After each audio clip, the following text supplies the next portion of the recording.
जैसी करनी वैसी भरनी, पाप किया है तो पाप की सजा भी इसी जन्म में भुगत कर जाना है। कुछ ऐसा ही हाल हुआ है करण जौहर के साथ और करण जौहर को समझ में नहीं आ रहा है कि किया जाए तो क्या किया है। डूबती हुई नाव को समंदर में उतारा जाए या किनारे पर ही डूबकर अपनी जान कुर्बान कर दी जाए। सुशांत सिंह राजपूत की मौत के बाद बॉलीवुड की तस्वीर पूरी तरह से बदल चुकी है।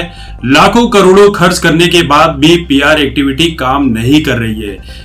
दिन ब दिन बॉलीवुड से जो नफरत है वो और भी ज्यादा बढ़ते हुए चली जा रही है, क्योंकि बॉलीवुड अपनी हरकतों से बाज नहीं आ रहा है। कुछ दिन पहले हम सभी ने एक खबर देखी थी कि करण जौहर ने अपनी धर्मा प्रोडक्शन के 30% हिस्से को अडानी ग्रुप को बेचने का फैसला कर लिया, जिसके बाद करण जौहर की टीम ने यह कहा था कि नहीं, हम अपना कोई भी हिस्सा बेच नहीं रहे हैं, ये सारी की सारी खबरें महज एक अफवाह है।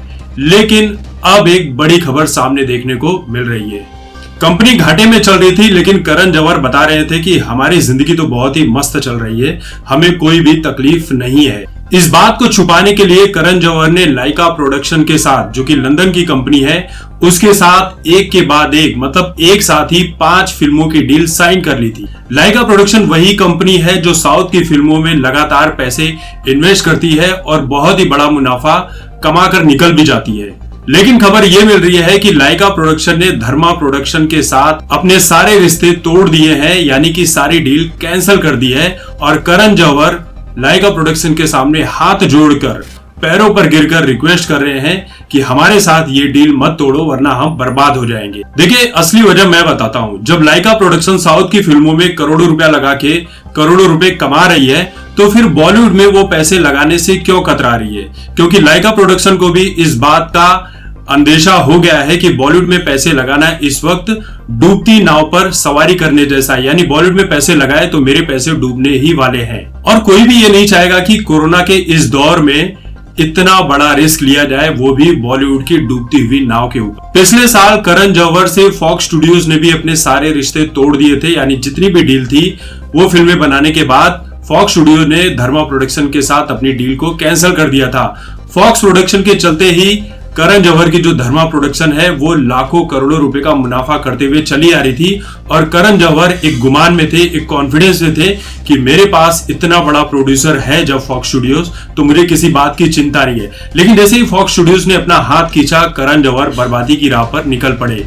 उसके बाद जब सुशांत सिंह राजपूत वाला केस आया, तब सुशांत सिंह राजपूत वाले केस के बाद करण जौहर पर नेपोटिज्म और भेदभाव का भी आरोप लगा, जिसके बाद करण जौहर की बहुत सारी किरकिरी भी हुई।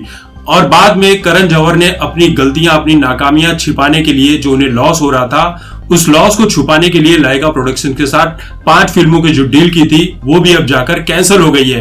तो करण जौहर की कौन कौन सी फिल्में अटकी है वो पहले आप सुन लीजिए। करण जौहर की जो सबसे बड़ी ड्रीम प्रोजेक्ट थी तख्त, उसे करण जौहर ने हमेशा हमेशा के लिए कैंसिल कर दिया है, कचरे के डिब्बे में डाल दिया है। फिर उसके बाद करण जौहर की एक फिल्म आ रही है ब्रह्मास्त्र, दोस्ताना 2, शेरशाह, लाइगर, जुग जुग जियो, सर्चिंग फॉर शीला, ये सारी फिल्में कैंसिल हो चुकी है। मतलब कैंसिल होने का मतलब यह है कि इस फिल्मों में पैसे लगाने वाला कोई मिल ही नहीं रहा है। करण जौहर ये सोच रहे हैं किसी भी तरह से क्राउड फंडिंग की जाए, मार्केट से पैसा उठाया जाए, लेकिन वहां से भी करण जौहर को सिर्फ निराशा ही हाथ लग रही है। इसी के चलते ये खबर देखने को मिल रही है कि करण जौहर अपनी कंपनी का कुछ प्रतिशत हिस्सा बेचने को तैयार हो गए हैं, यानी कि धीरे धीरे कुछ प्रतिशत से और भी ज्यादा प्रतिशत, और बाद में पूरी की पूरी कंपनी बेची जाएगी। और एक दिन ऐसा जरूर आएगा जब करण जौहर का जो घमंड है वो जमीन पर पड़ा हुआ मिलेगा और करण जौहर अपने बर्बादी के दिन को गिनते हुए नजर आएंगे। अभी कुछ टाइम पहले करण जौहर की एक और फिल्म आई थी, अजीब दास्तान, जो नेटफ्लिक्स पर रिलीज हुई थी। लेकिन ये फिल्म कब आई, कब निकल गई, किसी को पता नहीं चला। फिल्म सुपर डुपर फ्लॉप साबित हुई। जबकि उसी जगह आप देख रहे हैं कि साउथ की जो भी फिल्में, छोटी से छोटी फिल्म रिलीज हो रही है, तो वो भी करोड़ों का प्रॉफिट करके निकल रही है, वो भी कोरोना के दौर में। यानी बात सीधी और साफ है कि अगर आप लोगों को, यानी उन लोगों को जो बेगुनाह हैं, सीधे साधे हैं, उन लोगों को परेशान करने का काम करोगे, तो आप भी ज्यादा दिन तक सफलता की सीढ़ियां चढ़ नहीं पाओगे। आपकी बर्बादी होना निश्चित है।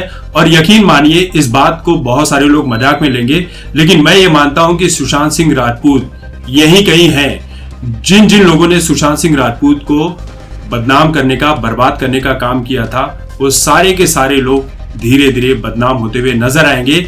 अब आप सोचिए, बॉलीवुड में एक इंसान ऐसा भी था जिसका नाम है राजीव मसन। ये अपने आप को बहुत बड़ा क्रिटिक माना करता था, सुशांत सिंह राजपूत की लगातार बुराइयां करता हुआ नजर आता था। अब सोचिए, इसने मीडिया के जॉब को छोड़कर करण जौहर की एक सिस्टर कंसर्न कंपनी है उसमें जुड़ गया है। अब सोच लीजिए, करण जौहर एक तरफ बर्बादी हो रहा है, दूसरी तरफ ये बंदा जुड़ा है तो इसकी भी बर्बादी हो रही है। तो ये जो बात सच है कि सुशांत सिंह राजपूत यहीं कहीं आसपास हैं, और जिन जिन लोगों ने सुशांत सिंह राजपूत के लिए गड्ढे खोदने का काम किया था वो सारे के सारे उसी गड्ढे में गिरने वाले हैं और बहुत ही जल्दी गिरेंगे। दोस्तों, इस वीडियो को लेकर आपकी जो भी राय है कमेंट करके जरूर बताएं। तब तक देखते रहे आपकी बात मुकेश के साथ। धन्यवाद।